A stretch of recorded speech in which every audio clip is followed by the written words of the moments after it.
JPSC अध्यक्ष की नियुक्ति में हो रही देरी से विक्षुब्ध जेपीएससी के सफल अभ्यर्थियों ने आज जेपीएससी गेट के सामने सांकेतिक दाह संस्कार और पिंडदान किया। मौके पर सफल अभ्यर्थियों ने मीडिया प्रतिनिधियों से बात करते हुए कहा कि झारखंड बने 24 साल हो गए हैं, परंतु इन 24 साल में जेपीएससी के द्वारा मात्र 8 एग्जाम लिए गए, इसमें भी कई कमियां पाई गई, जिसके कारण जेपीएससी के सैकड़ों सफल अभ्यर्थियों का भविष्य अंधकार में डूबता जा रहा है। उन्होंने कहा कि झारखंड की जनता ने राज्य के विकास और रोजगार के अवसर सृजन करने के लिए राजनीतिक पार्टियों को सत्ता सौंपी, लेकिन ये पार्टियां सत्ता में आने के बाद युवाओं के सपनों के साथ खिलवाड़ कर रही है और उनके पंख को कुतरने का काम कर रही है। आज जिन युवाओं के कंधों के ऊपर अब बड़े अफसर होने के नाते राज्य के विकास की गति को रफ्तार देने की जवाबदेही होती, वह युवा सड़कों और कार्यालय के खाक छानने को मजबूर हैं। जेपीएससी के सफल अभ्यर्थियों ने आगे कहा कि हमारे पिंडदान का मतलब सरकार का ध्यान इस तरफ आकृष्ट कराना है कि वो जल्द से जल्द जेपीएससी अध्यक्ष की नियुक्ति करे ताकि बहाली प्रक्रिया शुरू हो। उन्होंने ये भी कहा कि जिस दिन जेपीएससी अध्यक्ष की नियुक्ति होती है उसके दूसरे दिन हम इसी जगह पर भजन कीर्तन करेंगे ताकि अधर में लटके युवाओं का भविष्य दांव पर ना लगे। उन्होंने आगे और क्या कुछ कहा, सुनते हैं उन्हीं की जुबानी। नाराजगी इसलिए है कि आने वाले दिन में आज हम लोग जेपीएससी का दाह संस्कार किए हैं, उसके साथ साथ आज इसका पिंडदान किए हैं। लेकिन हमको लग रहा है कि 1-2 महीना के अंदर में झारखंड में एक प्रचलन चलेगा कि हर घर से एक जेपीएससी अभ्यर्थी का लाश निकलेगा। हर जेपीएससी का जिस घर से लाश निकलेगा उस घर में उसके माता पिता उसके अपने जीवन काल में उसका पिंडदान करेंगे, उसका ब्रह्मभोज करेंगे।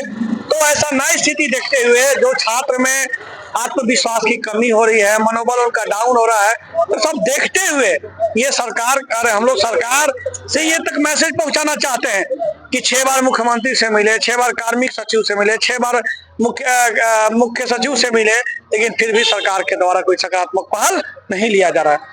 जब यहाँ जाते हैं 31 जुलाई 2024 को एक नोटिफिकेशन जारी होता है जिसमें आयोग के द्वारा कि अति शीघ्र रिजल्ट जारी होगा और अगस्त के प्रथम सप्ताह में आपका इंटरव्यू प्रारंभ होगा। लेकिन ऐसा क्या हो जाता है कि उस समय उनको रिजल्ट ये लोग मेंबर लोग नहीं जारी करने देते हैं। तो अब कब तक ऐसा चलता रहेगा?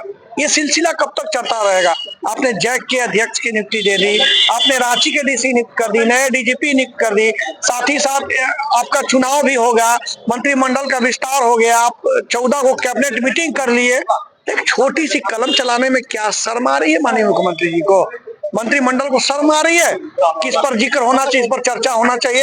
अब मैया योजना में 5 बार आप इम्प्रूवमेंट कर लिए ना। मैया योजना के लिए बड़ा होर्डिंग लगा रहे हैं, बड़े आप जो है बैनर पोस्टर के माध्यम से जाके आप मिल रहे हैं। इनसे कौन मिलेगा? इन बेरोजगार युवाओं से जो आज इस राज्य के बड़े पदाधिकारी बनने जा रहे हैं, कौन मिलेगा?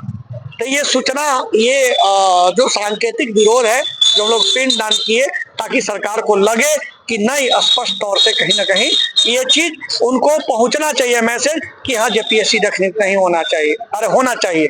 इसी को लेकर हम लोग जेपीएससी का पिंडदान किए हैं। और एक चीज और मैं बता दूं कि जैसे ही जेपीएससी अध्यक्ष नियुक्त होगा उसके दूसरे दिन हम लोग यहाँ कीर्तन करेंगे और सरकार की जो हम लोग एक संकेत दे देंगे कि अब इसका पुनर्जन्म हो गया। लेकिन याद रखिए आपने 24 जेपीएससी में मात्र 8 जेपीएससी ले रहे हैं, अभी 16 जेपीएससी बाकी है। इस 5 साल में अगर पूरा नहीं करेंगे ना तो जेपीएससी नहीं, पूरे झारखंड में हम लोग तहलका मचाने का काम करेंगे। झारखंड में हम लोग सरकार को एकदम उसके जहां जो खड़े हैं ना उनका पांव हिलने लगेगा, क्योंकि आप झारखंड को विकास करना है, आपको वोट दिए हैं झारखंड के विकास को गति में लाने के लिए। जेपीएससी जेएसएससी जैसी विभिन्न जो मुद्दा चल रही है वो गंभीर मुद्दा, उसका समस्या का समाधान करने के लिए। तो ऐसा नहीं है, लड़ाई अभी शुरू हुआ है और ये लड़ाई हम लोग का जो झारखंड स्टेट स्टूडेंट एसोसिएशन की टीम है लगातार लड़ेगी। कब तक? जब तक कि युवा साथी का उनको हक अधिकार से अगर कोई वंचित करेगा तब तक हम लोग हमेशा लड़ेंगे।